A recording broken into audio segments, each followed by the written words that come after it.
আসসালামু আলাইকুম ওয়া রাহমাতুল্লাহি ওয়া বারাকাতুহু। বিসমিল্লাহির রহমানির রহিম।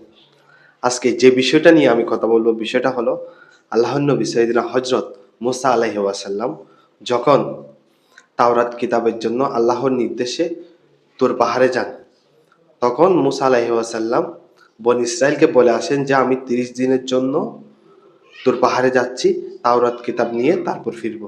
বাট এখানে যাওয়ার পর আল্লাহ এটাকে ১০ দিন বাড়িয়ে ৪০ দিন করে দেয়। ১০ দিন বাড়িয়ে কয়দিন করে দেয়? ৪০ দিন করে দেয়। বাট এই বনী ইসরাইল জাতিগোষ্ঠী ৪০ টা দিন ধৈর্য ধরতে পারল না। তারা শিরকে নিমজ্জিত হলো। পৃথিবীতে ১ম গোবৎস পূজায়, গরুর পূজায় তারা কি? নিমজ্জিত হলো।